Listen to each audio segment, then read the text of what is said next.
आम आदमी पार्टी को लोग सुन नहीं रहे हैं। जाट ने नई दिल्ली सीट पर चुनौती दे रखी है और उनकी सीट मुश्किल में है। एक के बाद एक जिस तरह की बातें अरविंद केजरीवाल कह रहे हैं, उससे साफ ये दिख रहा है कि केजरीवाल फंसे हुए हैं। संदीप दीक्षित उनके चुनाव में उनको चैलेंज कर रहे हैं और यही बता रहे हैं कि ये आदमी झूठ बोलता है। रामवीर सिंह विधूड़ी जो दक्षिण दिल्ली से भारतीय जनता पार्टी के सांसद हैं, उन्होंने चैलेंज किया और बताया कि केजरीवाल झूठ बोल रहे हैं। बीजेपी चुनाव जो है ना, वो बड़े एग्रेसिव ढंग से नहीं लड़ रही। नमस्कार, मैं कुमार श्रीकांत आपका स्वागत कर रहा हूं। और आज बात एक और जरा अलग से मुद्दे की। दिल्ली के चुनाव के बीच दिल्ली के घुंघरू सेठ ने यानी कि आम आदमी पार्टी के सर्वोच्च नेता, शिखर पुरुष और 1008 अरविंद केजरीवाल ने एक नया सिगीफा छोड़ा। उन्होंने कहा कि दिल्ली में केंद्र सरकार जाटों को आरक्षण क्यों नहीं देती है, यानी कि जाटों को ओबीसी के कोटे में आरक्षण क्यों नहीं मिलता, राजस्थान और हरियाणा के जाटों को मिलता है। और आखिर जाटों के साथ ऐसा क्यों है। और ये जो नया सिगूफा छोड़ा है अरविंद केजरीवाल ने, कहीं ऐसा तो नहीं है कि उनको लेने के देने पड़ने वाले हैं। और दिल्ली के चुनाव में लगातार एक से बढ़कर एक रेवड़ी और ललित, वो क्या कहते हैं उसे, लेमन चूस, यानी कि लॉलीपॉप देने की जो आदत है केजरीवाल की, वो किस तरीके से वाकई दिल्ली का चुनाव बदल रही है, बिगाड़ रही है, क्या कुछ कर रही है। विनोद जी से समझने की कोशिश करेंगे। सीनियर जर्नलिस्ट विनोद कुमार शुक्ला हमारे साथ जुड़े हैं, देश की राजनीति को बेहतर तरीके से समझते हैं और अलग अलग मुद्दों पर अपनी बेबाकी से राय रखते हैं। विनोद जी, आपका बहुत बहुत स्वागत है। और बहुत धन्यवाद श्रीकांत। जो सवाल सीधे है कि आखिर ये केजरीवाल चाहता क्या है। नित नए नए नए जो है सिगूफे और साम दाम दंड भेद, ये इनके इन प्रकारेण जीतना चाहता है। किस तरीके से देख लिखते हैं जाठों वाली जो गुत्थी उसने छोड़ी है। देखिए देखिए श्रीकांत जी, एक के बाद एक जिस तरह की बातें अरविंद केजरीवाल कह रहे हैं, उससे साफ ये दिख रहा है कि केजरीवाल फंसे हुए हैं।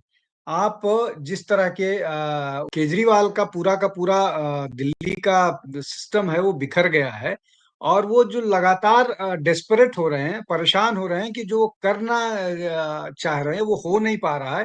चाहे वो फ्रीबीज अनाउंस करने की बात हो, महिलाओं को 3200 रुपए देने की बात हो, वो डेस्परेशन में किया जा रहा है। उनको लग रहा है कि चुनाव को किसी तरह से रोकना है, चुनाव वो उनका फंस गया है।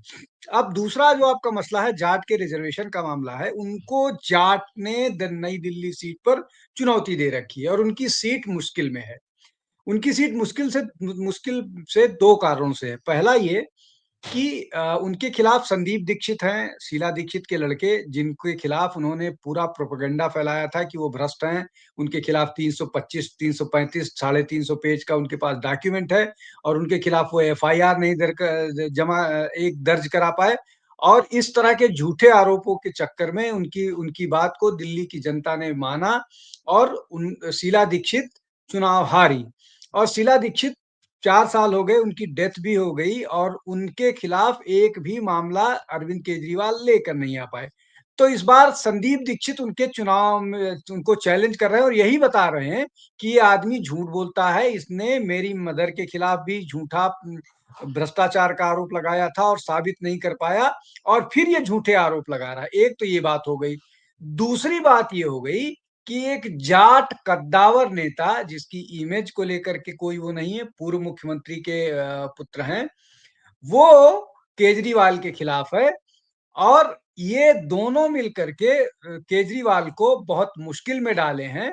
उनको ये समझ में नहीं आ रहा है कि वो नई दिल्ली में प्रचार करें या पूरी दिल्ली में प्रचार करें। नई दिल्ली में प्रचार करें या पूरी दिल्ली में प्रचार करें। ये जो ऊहापोह है, उस ऊहापोह के कारण वो अनाप-शनाप बयानबाजी कर रहे हैं और झूठ बोल रहे हैं। अब इसमें एक और महत्वपूर्ण बात है कि केजरीवाल के इस झूठ पर रामवीर सिंह विधूड़ी जो दक्षिण दिल्ली से भारतीय जनता पार्टी के सांसद हैं, उन्होंने चैलेंज किया और बताया कि केजरीवाल झूठ बोल रहे हैं और जाटों को रिजर्वेशन दिया जाता है। जी। क्या ऐसा तो नहीं है कि जब जब जाटों को लेकर बात की गई है तो बाकी की जो जातियां हैं वो एकजुट हो जाती है। जैसे इसका हरियाणा उदाहरण है और पश्चिमी उत्तर प्रदेश भी उदाहरण है इसका। जब पश्चिमी देश में जाटों के आरक्षण को लेकर बात की जाती है, हरियाणा में आपको पता है हुड्डा ने कैसे आरक्षण की बात की तो उनके लेने के देने हो गए।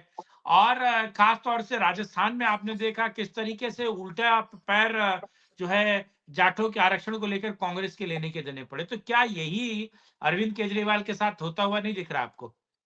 देखिए श्रीकांत जी, एक तो पता नहीं, कई बार आदमी जब मुश्किल में होता है तो गलतियां लगातार करता रहता है। कोई भी व्यक्ति पश्चिम उत्तर प्रदेश में जाट के रिजर्वेशन की बात करे या हरियाणा में जाटों की रिजर्वेशन की बात करे तो बात समझ में कुछ हद तक इस स्तर पर आती है कि वहां पर जाट साइजेबल नंबर पर है और बहुत सारी सीटों पर उनके बिना चुनाव जीता नहीं जा सकता। लेकिन दिल्ली में कोई ऐसी सीट नहीं है, मतलब एक आध दो विधानसभा की सीटें जरूर हो सकती हैं। मुझे तो उस बात को लेकर के भी संदेह है कि कोई भी एक ऐसी सीट है जहां पर आज की परिस्थिति में सिर्फ जाट के नाम पर कोई चुनाव जीत हार सके। पूर्वांचली के नाम पर तो ये फर्क पड़ता है कि पूर्वांचली किसी भी सीट पर जीता हरा सकता है, इसलिए कि अब जाति यहाँ पर जो सामाजिक समीकरण है वो बदल गया है और दिल्ली में अब पूर्वांचली लगभग 60% के आसपास है, 50 से 60% के आसपास है और 50 से 60% और उसमें जो पूर्वांचली है उसका जो इकोनॉमिक स्टेटस है वो डेली लेबरर से लेकर के रिक्शा चलाने से लेकर के और ऑडी और बीएमडब्ल्यू वाला है।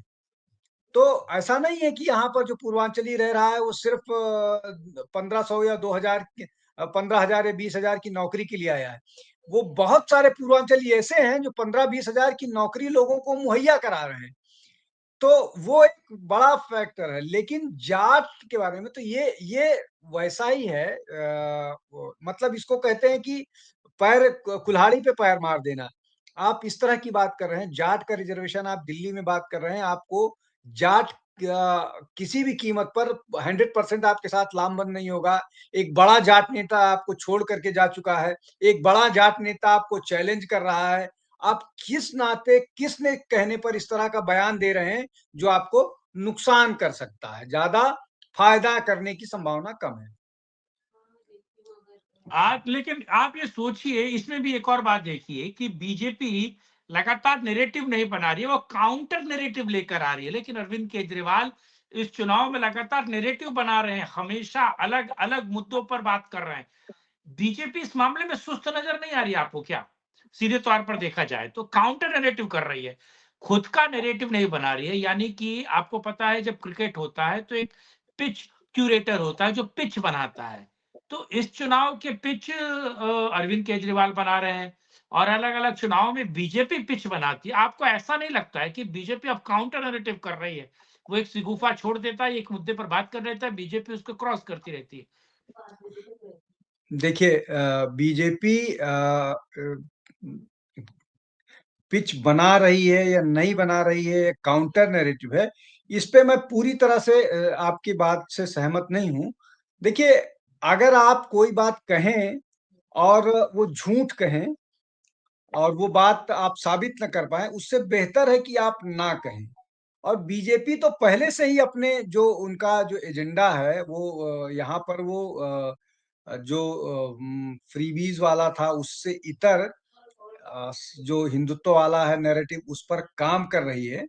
और आप अगर पिछले 2-3 चुनाव को देखें तो भाई आप हरियाणा में भी देखिए, ऐसा नहीं लग रहा था। हरियाणा में ये लग रहा था कि कांग्रेस बहुत एग्रेसिवली चुनाव लड़ रही है, चुनाव जीत रही है। आप महाराष्ट्र की बात करें, महाराष्ट्र में भी यही था कि जो आईएनडीए अलायंस है बहुत एग्रेसिव चुनाव लड़ रही है, चुनाव जीत रही है। बीजेपी की एक नई स्ट्रेटजी है कि गो स्लो, धीरे धीरे जाओ और सॉफ्टली अंदर अंदर काम करो। और उसी तरह से मुझे दिल्ली में भी बीजेपी काम करती हुई लग रही है। जो एग्रेशन वाला है वो एग्रेशन से कई कई बार जो है वो इनका अपना वोटर भी जो है वो ये सोचने लगता है कि अरे हम तो चुनाव जीत रहे हैं, जिसका नुकसान इनको 2024 के लोकसभा चुनाव में हुआ। तो ये एग्रेशन इनको दूसरा ये कि एक और ये सिद्धांत होता है कि जब आदमी कई कई बार वो कहा जाता है ना, जब दिया बुझने वाला होता है तो बहुत तेजी से भभकता है। तो केजरीवाल के साथ वही है। केजरीवाल का चुनावी वो गड़बड़ होने वाला है, दिल्ली में उनके लिए मुश्किल आने वाली है, इसलिए वो ज़्यादा एग्रेसिव हो गए हैं। मुझे वही दिखता है। बीजेपी अंदर खाने बहुत मजबूती के साथ काम कर रही है। मुझे लग रहा है कि जो उनका देखिए चुनाव में तो जनता जनार्दन है, जो वोट दे के आएगा, लेकिन मुझे लग रहा है कि जो इन कॉन्ट्रडिक्शंस हैं आम आदमी पार्टी के, उसने आम आदमी पार्टी के बड़े मतदाता को उससे दूर किया है। और और दूसरा ये कि मुस्लिम मतदाता भी कन्फ्यूज़ हुए हैं। तो इन सब का जो ओवरऑल परिणाम है, वो मुझे दिखता है कि वो आम आदमी पार्टी के लिए मुश्किल होने वाला है। लेकिन दिल्ली में ये जो महिलाओं वाला मुद्दा है वो तो चल चुका है ना। 40 लाख महिलाओं ने फॉर्म भरा है, भले वो उन्होंने भरवाया गया है, भरा है, या फिर जो कैनोपी लगता है उसमें आकर महिलाओं ने भरा है। 40 लाख में से मैं एक बड़ा गया गुजरा नंबर सेलेक्ट करता हूँ, 15 लाख। तो 15 लाख भी अगर वोट देंगी इनको, तो आप सोचिए कि गेम चेंजर तो होगा ना। और बीजेपी इसका काउंटर नहीं कर पा रही है। देखिए शायद हमसे आपसे ज़्यादा जागरूक हैं बीजेपी के लोग, और इस मामले में सोच रहे होंगे। उनके लिए तो ये 5वां चुनाव, 6वां चुनाव होगा अगर वो हारेंगे, तो काउंटर कर पा रही है 27 या साल नहीं का कर। सूखा भी तो है दिल्ली जी, में, वही मैं कह बीजेपी रहा का हूँ। 27 साल वही का सूखा वही है। वही मैं कह रहा हूँ कि अब ये तो कोई बीजेपी वाला ही बता सकता है कि वो काउंटर कर पा रहे हैं कि नहीं कर पा रहे हैं। लेकिन मुझे लग रहा है कि आम आदमी पार्टी को लोग सुन नहीं रहे हैं। आम आदमी पार्टी की बात पहले जैसा नहीं सुनी जा रही है। उसका 10%, 20% भी लोग नहीं सुन रहे हैं। ये एक बड़ा मसला है, और वही उनके लिए मुश्किल का सबब है। चलिए, बहरहाल विनोद जी आपने समय दिया और दिल्ली के चुनाव पर हमने बात की, और नैरेटिव, काउंटर नैरेटिव, और प्लस ये जो जाट वाला लॉलीपॉप अरविंद केजरीवाल लेकर आए। आपने समय दिया, इसके लिए बहुत धन्यवाद सर। और दर्शकों से अनुरोध है कि वीडियो को लाइक, शेयर, सब्सक्राइब कीजिए और कमेंट बॉक्स में अपनी राय रखिए। आप हमें सपोर्ट भी, सहयोग भी कर सकते हैं। और विनोद जी का यूट्यूब चैनल, इसका नाम है ओपिनियन अड्डा। वहां जाकर आप विनोद जी की वीडियोस और राष्ट्रीय, अंतर्राष्ट्रीय और राजनीतिक मामलों में विनोद जी को देख सुन पढ़ सकते हैं। विनोद जी, साथ जुड़े आप इस मुद्दे में बात की, उसके लिए बहुत धन्यवाद। कल फिर मिलेंगे, करेंगे राष्ट्रहित में एक और चर्चा। जय हिंद, जय भारत, वंदे मातरम, नमस्कार।